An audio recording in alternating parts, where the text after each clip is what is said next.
Sidang sholat Idul Adha yang dirahmati oleh Allah Subhanahu wa Ta'ala. Alhamdulillah, pada hari ini kita berada pada hari yang sangat mulia, yaitu penutup dari 10 hari pertama bulan Dzul Hijjah, atau penutup 10 hari terbaik sepanjang tahun, yaitu hari raya Idul Adha atau 10 Dzul Hijjah. Allah Subhanahu wa Ta'ala telah menjelaskan dalam Al-Quran tentang kemuliaan dan keagungan 10 hari pertama bulan Dzul Hijjah, khususnya hari ini, yaitu tanggal 10 Dzul Hijjah atau hari raya Idul Adha.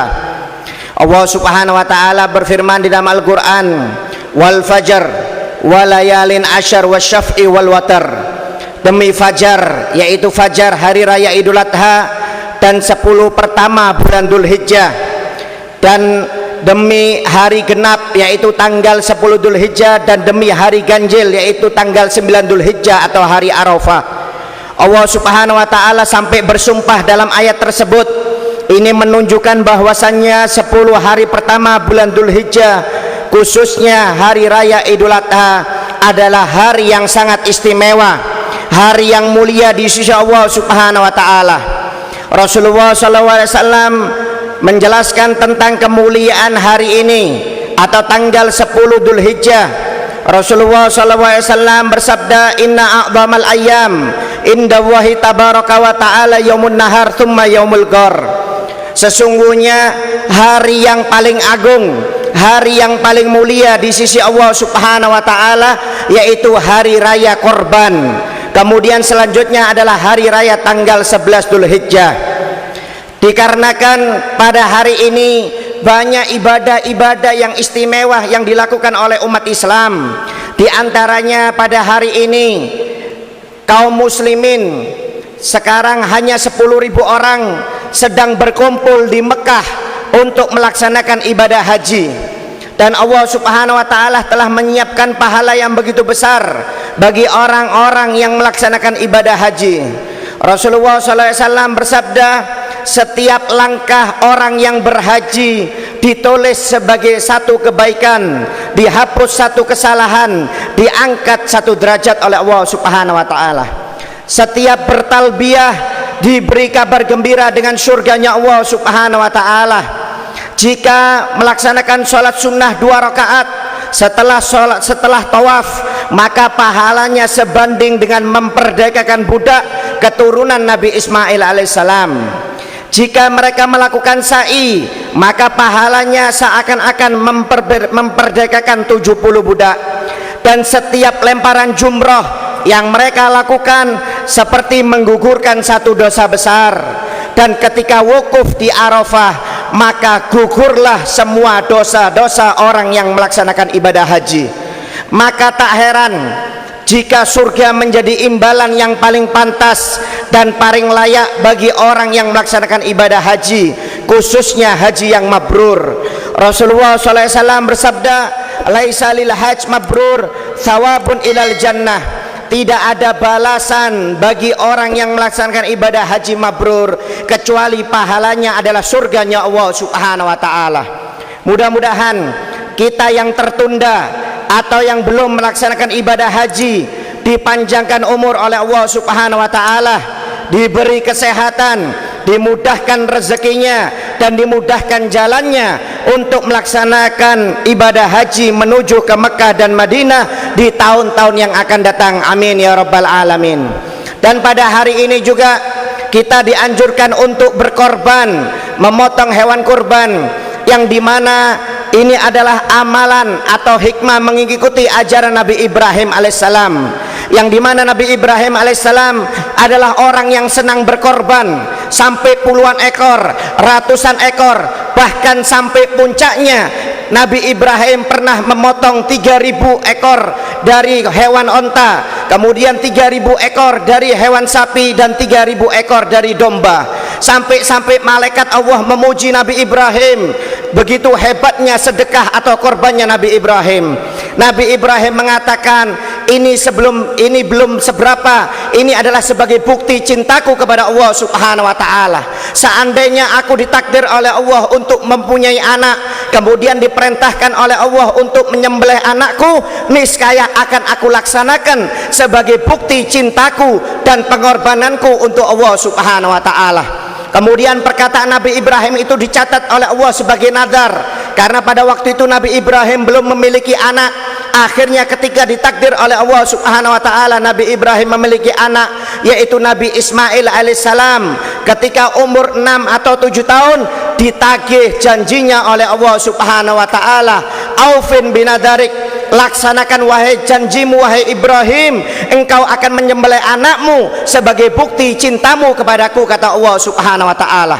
Lewat 3 hari berturut-turut, 3 malam Nabi Ibrahim mimpi diperintahkan oleh Allah untuk menyembelih Nabi Ismail alaihissalam.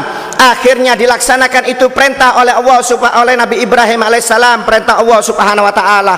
Ketika mau disembelih itu Nabi Ismail alaihissalam oleh Nabi Ibrahim alaihissalam dengan ikhlas karena membuktikan cintanya kepada Allah Subhanahu wa taala, akhirnya diganti wa faidaina bidhimil azim, dan aku ganti itu sembelihan Ibrahim Nabi Ismail dengan domba yang sangat besar yang aku turunkan dari surga oleh Allah Subhanahu wa taala.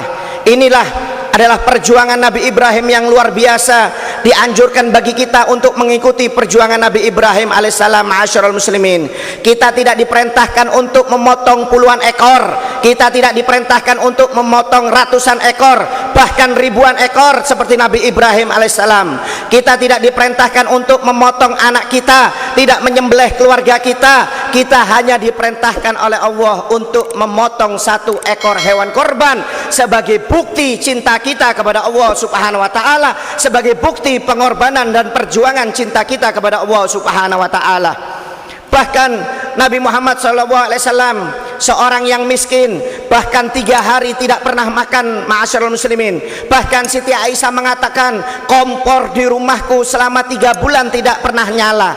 Ini menunjukkan kemiskinan Nabi Muhammad SAW, kesusahan Nabi Muhammad. Tapi Nabi Muhammad setiap tahunnya selalu berkorban. Ma'asyiral muslimin, tidak pernah tidak berkorban setiap tahunnya. Ma'asyiral muslimin, kita kadang-kadang yang tiap hari makan, yang selalu nyala kompornya tiap hari, tapi waliyadzubillah min dalik, tiap tahun tidak ada pernah niat untuk berkorban sebagai bukti cinta kita kepada Allah Subhanahu wa taala.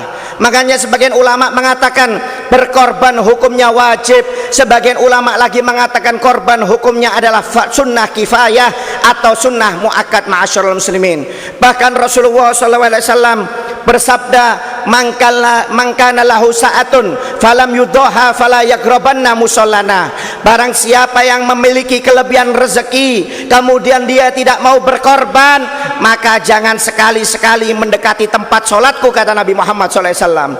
Orang yang memiliki kelebihan rezeki tapi dia kekir, tapi dia pernah penuh dengan perhitungan, maka Nabi Muhammad tidak suka dengan orang tersebut. Karena pada hakikatnya orang yang kekir, yang terlalu perhitungan dengan Allah Subhanahu wa taala, perhitungan di jalan Allah Subhanahu wa taala, maka rezekinya akan dipersusah oleh Allah Subhanahu wa taala.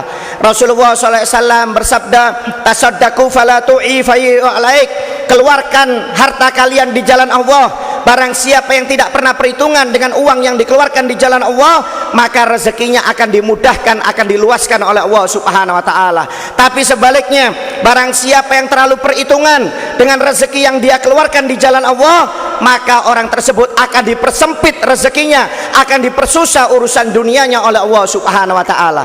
Wal iyadzubillah min dalik. Kadang-kadang kita untuk urusan dunia lancar, maaf, kadang-kadang kita merokok. Ma'asyiral muslimin, ada yang 1 pak setiap harinya, ada yang 2 pak setiap harinya. Ma'asyiral muslimin, seandainya dia 1 pak ngerokok tiap hari, anggap 20.000, dalam 1 bulan 600.000, dalam 1 tahun 7.200.000 dia bisa mengeluarkan untuk rokok. Ma'asyiral muslimin, tapi ketika hari raya korban mengatakan dirinya nggak mampu dan tidak memiliki uang, tapi ngerokok tiap hari bisa. Ma'asyiral muslimin, kadang-kadang kita untuk paket internet ratusan ribu tiap bulan, dalam 1 tahun mungkin bisa jutaan, tapi ketika hari raya korban mengatakan dirinya tidak memiliki uang. Wal iyadzubillah min dalik. karena ini adalah tidak ada niatan sama sekali, karena dia terlalu perhitungan untuk Allah Subhanahu wa taala. Karena itu orang yang terlalu perhitungan untuk Allah Subhanahu wa taala tidak dikasih jalan, tidak dikasih kemudahan oleh Allah untuk berkorban atau melaksanakan ibadah-ibadah yang sudah dianjurkan oleh Allah Subhanahu wa taala. Wal iyadzubillah min dzalik. Oleh karena itu ma'asyiral muslimin, marilah kita sisihkan harta kita, kita tunjukkan bukti cinta kita kepada Allah Subhanahu wa taala dengan berkorban sebagai bukti cinta kita kepada Allah Subhanahu wa taala. Mudah-mudahan yang berkorban tahun ini korbannya diterima oleh Allah Subhanahu wa taala dan bisa diberi rezeki di tahun yang akan datang untuk selalu berkorban setiap tahunnya. Dan mudah-mudahan kita yang tidak ada rezeki atau yang masih tertutup hatinya untuk tidak mau berkorban, mudah-mudahan dibuka hatinya oleh Allah Subhanahu wa taala, diberi kemudahan rezeki oleh Allah Subhanahu wa taala untuk bisa berkorban di tahun-tahun yang akan datang. Ma'asyiral muslimin, amin ya rabbal alamin. A'udzu billahi minasyaitonir rajim. Bismillahirrahmanirrahim. Wal 'asr innal insana lafi khusrin illa alladziina aamanu wa 'amilus solihati wa tawassaw bil haqqi wa tawassaw bis sabr. Barakallahu lakum fil Qur'anil 'azim wa nafa'ani wa iyyakum bima fihi minal ayati wa dzikril hakim. Aqulu qouli hadza astaghfirullahi wa lakum wa liwalidina wa liwalidikum wal jamil muslimina wal muslimat wal mu'minina wal mu'minat fastaghfiru innahu wal ghafurur rahim.